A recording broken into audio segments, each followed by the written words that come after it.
Assalamualaikum warahmatullahi wabarakatuh. Waalaikumsalam warahmatullahi wabarakatuh. Perkenalkan, nama saya Lesa Akila dari program studi Ilmu Komunikasi Fakultas Ilmu Komunikasi Universitas Muhammadiyah Riau. Baiklah, ini adalah video untuk memenuhi tugas akhir semester mata kuliah Al-Islam 1 mengenai syirik dengan dosen pengampu Bapak Ahlun Nazi Siregar MH. Baiklah, di sebelah saya sudah ada narasumber atau tokoh Islam yang ada di lingkungan ini yang akan saya wawancarai.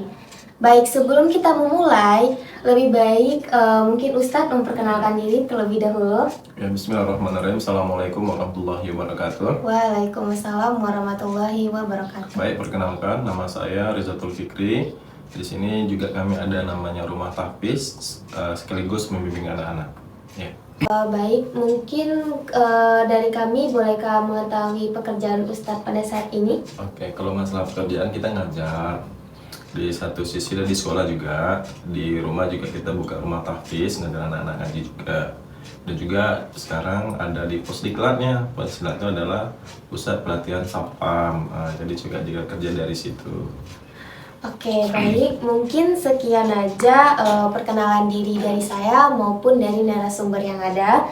Baik, Ustadz, kita akan mulai mempertanyakan beberapa pertanyaan. Iya. Pertanyaan yang pertama yaitu, apakah Ustadz memahami dan mengetahui apa itu syirik? Dan apakah boleh Ustadz menjelaskan? Ya, kalau masalah syirik itu adalah menyekutukan Allah atau menduakan Allah. Contohnya kita orang Islam, cuma satu yang kita sembah Allah. Nah, itu definisinya. Iya. Ya, kalau contoh yang lain, ada beberapa yang bisa kita ambil masalah syirik ini. Sebenarnya syirik ini kan ada terbagi kan, syirik besar seperti apa? Syirik besar itu adalah menyekutukan Allah, tidak boleh kita menyembah selain Allah. Syirik kecil itu banyak, ya, kayak kita pergi ke dukun, pergi minta-minta pasang ini, pasang itu solaris, itu namanya juga syirik. Ya. Oke, baik. Ustadz, pertanyaan kedua, apakah di lingkungan sekitar tempat Ustadz tinggal, Ustadz itu ada melihat atau mengetahui adanya perbuatan syirik? Ya, kalau di tempat tinggal sini nggak ada kayaknya, nggak ada. Karena kita kan perumahan ini kan perumahan Islam ya, semuanya kayaknya nggak ada. Kalau untuk syirik besar nggak ada, menyekutukan Allah nggak ada.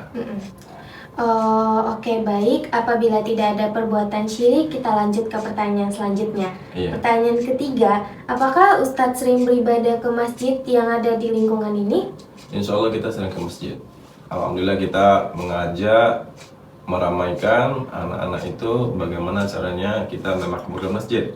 Program satu-satu kami adalah maghrib berjamaah. Jadi sebelum anak-anak ngaji di sini, kita ajak dulu anak itu ke sholat masjid berjamaah.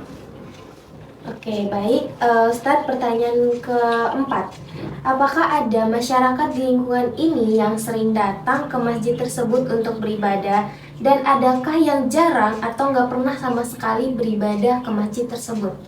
Ya, kalau masalah untuk ke masjid, alhamdulillah jemaah kita, saya bilang tadi, alhamdulillah jemaah kita ini dari RT-nya, mulai dari RW, RT-nya alhamdulillah mengajak. Itu program kita semua udah kerjasama dengan Pak RT atau pemerintahan, itu mengajak bagaimana caranya maghrib mengaji. Maksud maghrib mengaji di sini adalah sholat di masjid, setelah mengaji, saya Isa baru pulang gitu. Oke, baik Ustadz, kita lanjut ke pertanyaan terakhir, yaitu pertanyaan kelima.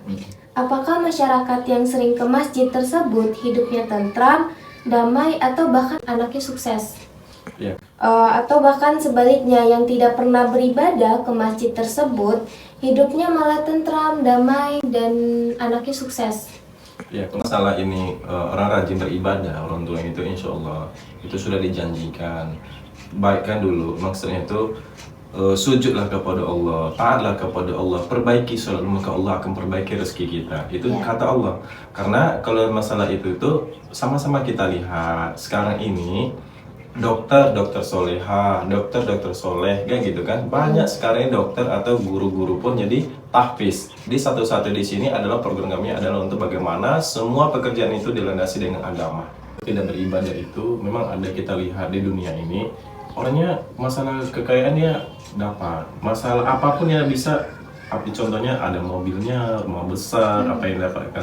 apa yang diinginkan dia dapat, cuman dia nggak ada ketentramannya, itu aja sih. Nggak ada keberkahan lah istilahnya, tentram nggak ada, ribut aja gitu aja.